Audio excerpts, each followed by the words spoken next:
আজি লৈ আহিছোঁ এটা পাস্তাৰ ৰেচিপি। আহকচোন পাস্তাখিনি বনাওঁ। নমস্কাৰ সকলোলৈ।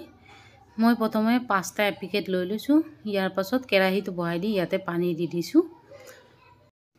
পাস্তাখিনি অলপমান বইল কৰি ল'ম ধুনীয়াকৈ।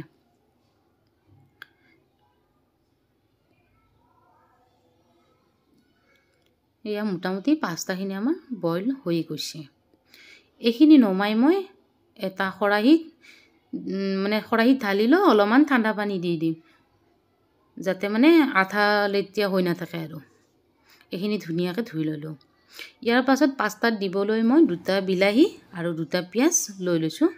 এয়া বিলাহীখিনি কাটি লৈছোঁ আৰু পিঁয়াজখিনি মই কাটি লৈ লৈছোঁ।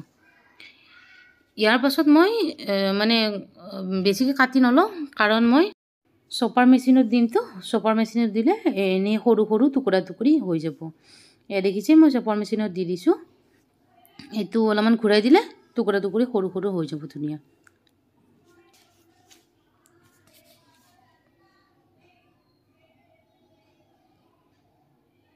এই দেখিছেনে ধুনীয়া সৰু সৰু টুকুৰা টুকুৰি হৈ গৈছে। ইয়াৰ পাছত কেৰাহীটো দি মই ইয়াতে তেল অলপমান দি দিছোঁ। তাৰপাছত হালধি দি দিছোঁ মই অলপমান। তাৰপিছত বিলাহীখিনি আৰু পিঁয়াজখিনি ইয়াতে দি দিছোঁ। এইখিনি অলপমান ধুনীয়াকৈ ভাজি ল'ম।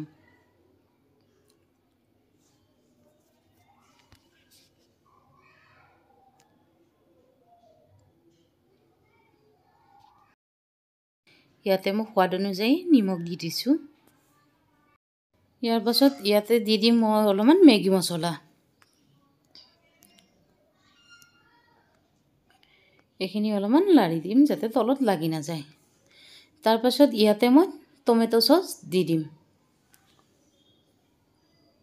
গোটেইখিনি মিক্স কৰি ল'লোঁ। তাৰপিছত ইয়াতে পাস্তাখিনি দি দিম ধুনীয়াকৈ। আৰু এতিয়া পাস্তাখিনি ধুনীয়াকৈ মছলাখিনিৰ লগত লাৰি দিম ধুনীয়াকৈ, যাতে মছলাখিনি পাস্তাখিনিৰ লগত মিক্স হৈ যায়। আৰু এয়া আমাৰ পাস্তা ৰেডি। আৰু আজিলৈ ইমানে। Bye bye.